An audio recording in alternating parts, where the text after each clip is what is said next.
Sanja Grcić je inženjerka oblikovanja tekstila, dizajnerka, kostimografinja, vlasnica modne marke Firma, ali u isto vrijeme i prodavačica. 2 puta mjesečno radi u trgovini Zofa u Ljubljani, koju je kao zadrugu osnovalo 15 slovenačkih dizajnera, sa željom da se sa unikatnom suprotstave uveženoj masovnoj modi.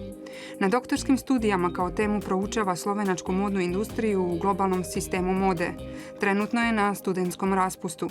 Življenju prekarnega delavca, kar tudi s statusom kulturnega delavca sama sem.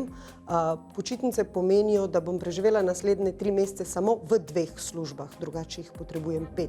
Sanja Grcić je rođena u Mostaru, odrastala je u Prozoru u Bosni i Hercegovini.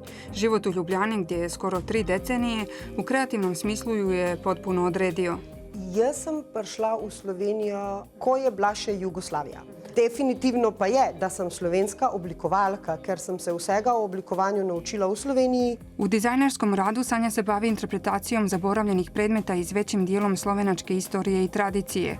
Redizajnirala je nekada čuvene borosane koje su nastajale u hrvatskom Borovu, aubu, pokrivalo za glavu iz slovenačke narodne nošnje, dok je treći takav predmet koji je i najviše prepoznatljiv Kekečev šešir. Se z oblikovanjem ukvarjam čisto iz oblikovalskega, po svoje tudi tehnološkega vidika, kako konceptualno, kako nek predmet, ki je v nekem času imel en predznak in so ga ljudje razumeli kot nekaj, umestiti v danes.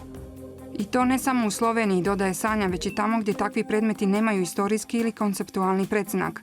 U tom smislu su izložbe Aube i Kekečevog šešira u New Yorku bili svojevrsni izazovi, realizovani veoma uspješno.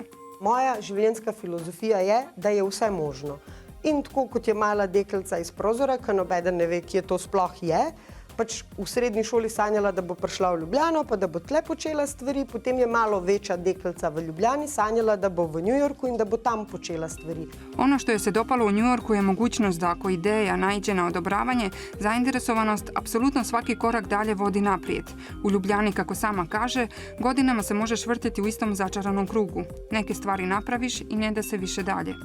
Sanja ipak to ne sprečava da i dalje istražuje. Na naše pitanje da li bi možda redizajnirala, recimo, hidžab, je odgovorila da je to ne zanima. Želi da ostavi dublji pečat, što postiže mijenjajući oblik, materijal ili tehnologiju u kojoj su predmeti izrađeni.